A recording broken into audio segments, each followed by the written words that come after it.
बिस्मिल्लाहिर्रहमानिर्रहीम। नाजरीन, अल्लाह रब्बुल इज़्ज़त ने हम इंसानों को जितनी अकल अता फरमाई है और जिस रफ्तार से अपनी अकल के बलबूते पर हम इस कायनात को समझते हुए साइंस में तरक्की कर रहे हैं, हमारी हर दरियाफ्त हमें दीन इस्लाम की अकानियत का वाज़ेह सबूत देती है। और ऐसा ही कुछ एक हालिया दरियाफ्त में भी सामने आया है, जिसकी रूह से नबी करीम सल्लल्लाहु अलैहि वसल्लम की एक हदीस सामने आ रही है। और ये दरियाफ्त इतनी बड़ी है कि इसको दरियाफ्त करने वाले माहिरीन खुद भी इसको नबी करीम सल्लल्लाहु अलैहि वसल्लम की हदीस के साथ जोड़ने से नहीं रोक सके।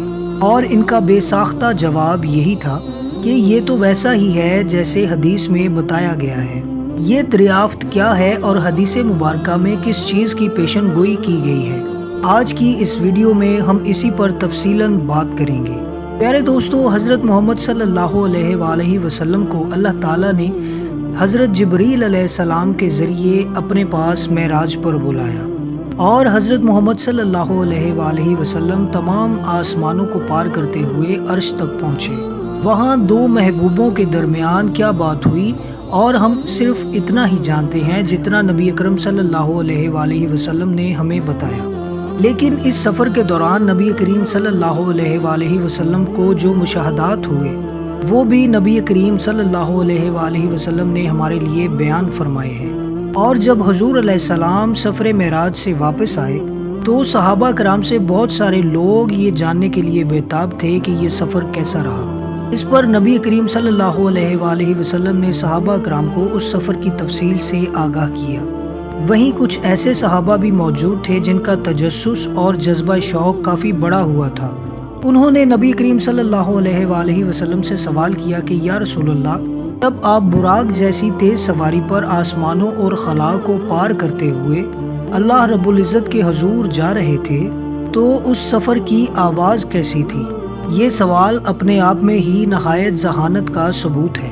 सहाबा कराम हर सफ़र की हर तफसील को जानने के बेहद शौकीन थे और वो अपनी अक्ल में आने वाले हर सवाल का जवाब जानना चाहते थे। वो जानते थे कि नबी करीम सल्लल्लाहु अलैहि वसल्लम के सामने से अल्लाह रब्बुल इज़्ज़त ने तमाम हजाबात हटा दिए हैं। इस सवाल को सुनकर नबी करीम सल्लल्लाहु अलैहि वसल्लम ने तबस्सुम फरमाया और आपने फरमाया कि जब मैं मेराज पर जा रहा था तो मैंने हवा में, आसमान में और खला में कोई एक ऐसा कोना नहीं देखा जहाँ पर 4 उंगलियों जितनी जगह बाकी हो और वहाँ पर कोई फरिश्ता मौजूद ना हो।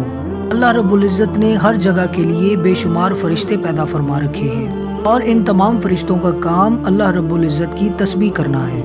नबी करीम सल्लल्लाहु अलैहि वसल्लम ने मज़ीद फरमाया कि जब मैं सफ़र मेराज पर जा रहा था और मैंने तमाम आसमानों की सैर की तो तमाम के तमाम आसमान ऐसे लरज़ और चटक रहे थे कि जैसे अभी गिर जाएंगे। ये सुनकर सहाबा कराम ने नबी करीम से हैरत से सवाल किया, या रसूलुल्लाह सल्लल्लाहु अलैहि वसल्लम, इतने बड़े और मजबूत आसमान कैसे चटक सकते हैं? इस पर नबी करीम ने इरशाद फरमाया कि फरिश्ते इस कदर ज़्यादा हैं कि जब वो मिलकर अल्लाह रब्बुल इज़्ज़त की तस्बीह करते हैं और खालिक़े कायनात की हमद बयान करते हैं तो इनकी आवाज़ों से आसमान चटकने लगते हैं। नाजरीन, ये तो था हदीस नबवी सल्लल्लाहु अलैहि वसल्लम का पस मंज़र।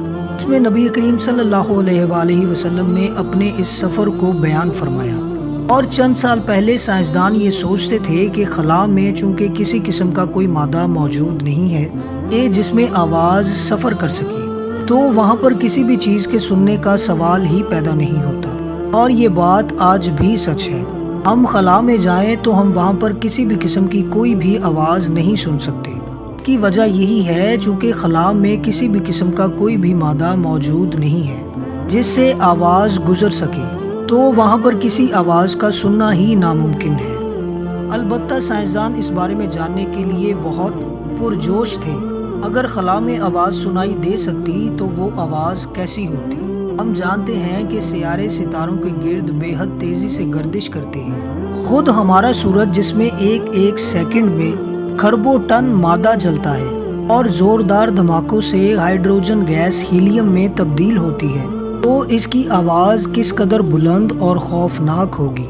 اسی طرح ہماری ملکی وے گلیکسی میں اگر آواز کو ریکارڈ کیا جا سکتا، جس میں اربوں ستارے موجود ہیں اور ان کے گرد کھربوں کی تعداد میں سیارے گردش کر رہے ہیں، تو ان سب کی آواز کیسی ہوتی؟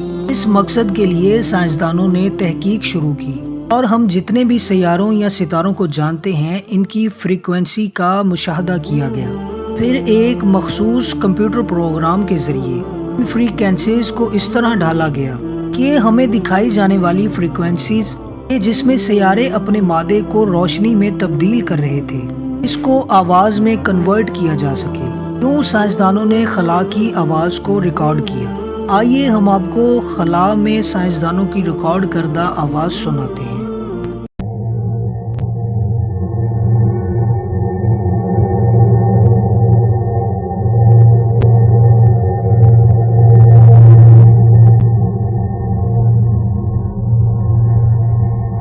جی ناظرین، آپ نے سنا کہ یہ آواز کیسی ہے؟ بے حد بلند و بالا اور ایک ردم میں گونجتی ہوئی آواز، جیسے بے شمار لوگ مل کر کوئی تسبیح کر رہے ہوں۔ جب سائنسدانوں کے اس گروپ نے، جس نے اس کی تحقیقی بنیاد رکھی، جب اس آواز کو سنا تو ان میں سے ایک سائنسدان بے اختیار بولا کہ یہ تو ایسے ہی محسوس ہوتا ہے جیسے مذہبی کتابوں میں لکھا ہے کہ فرشتے مل کر اللہ رب العزت کی تسبیح اور حمد بیان کرتے ہیں۔ یہ بیان بے ساختہ تھا اور یہ بیان واقعی حقیقت پر بھی مشتمل ہے، اور اس کے بارے میں نبی کریم صلی اللہ علیہ وآلہ وسلم اپنے سفر معراج کے بارے میں ہمیں تفصیل سے بتا چکے ہیں۔ ناظرین، یہ دریافت اس قدر حیرت انگیز ہے کہ سائنسدان سوچنے پر مجبور ہو گئے کہ آخر یہ کائنات جس کو اللہ رب العزت نے آواز سے محروم کر دیا، یہ کس قدر بڑی نعمت ہے۔ سائنسدانوں نے جب سورج کا مشاہدہ کیا اور سورج کی مشاہدہ کردہ فریکوینسیز کو اسی سافٹ ویئر کے ذریعے سے آواز میں کنورٹ کیا تو یہ اس قدر خوفناک اور تیز آواز تھی کہ سائنسدانوں نے اس پر بے اختیار اپنے خالق کا شکر ادا کیا۔ اس نے اس خلا کو آواز کے گزرنے کا راستہ نہیں دیا۔ سائنسدانوں کا کہنا ہے کہ اگر خلا میں سے آواز گزر سکتی تو سورج کی آواز اس قدر خوفناک اور بھیانک ہے کہ اس کی آواز سے ہی زمین پر کسی بھی قسم کی زندگی موجود نہ رہ سکتی۔ اس حوالے سے سائنسدانوں کا یہ بھی کہنا ہے کہ اگر کبھی بھی کوئی بھی ایسا حادثہ ہوا، خلا میں کوئی ایسا مادہ آ گیا جو آواز کو ٹرانسمیٹ کر سکے، تو سورج کی بھیانک اور خوفناک آواز کی وجہ سے تو زمین پر موجود تمام کے تمام جاندار فوری طور پر موت کا شکار ہو جائیں گے۔ ناظرین، یہ تو سائنس کا مشاہدہ ہے۔ اب ہم آپ کو بتاتے ہیں کہ ہمارا دین اسلام اس بارے میں کیا کہتا ہے۔ ہم جانتے ہیں کہ جب قیامت کا مرحلہ آئے گا تو حضرت اسرافیل علیہ السلام جو اپنے منہ میں سور لے کر کھڑے ہیں، وہ سور پھونکیں گے اور اس کی آواز کے لیے اللہ تعالیٰ پوری کائنات کو اس قابل کر دیں گے کہ اس کی آواز پوری کائنات میں ٹرانسمٹ ہو سکے۔ ہم جانتے ہیں کہ سور کی آواز سے زمین پھٹ جائے گی، سمندروں میں آگ لگ جائے گی اور پہاڑ پھٹ کر روئی میں تبدیل ہو جائیں گے۔ اس سے یہ ثابت ہوتا ہے کہ یہ کائنات خود بخود نہیں بنی، بلکہ اس کو بنانے والا خالق اور مالک موجود ہے۔ بے شک تمام تعریفیں اللہ کے لیے ہیں کہ جس نے اس کائنات کو اپنے حکم کن سے پیدا کیا اور وہی اپنے حکم سے اس پوری کائنات کو فنا کر دے گا۔ اپنا بہت سارا خیال رکھیے گا دوستو، اور اللہ حافظ۔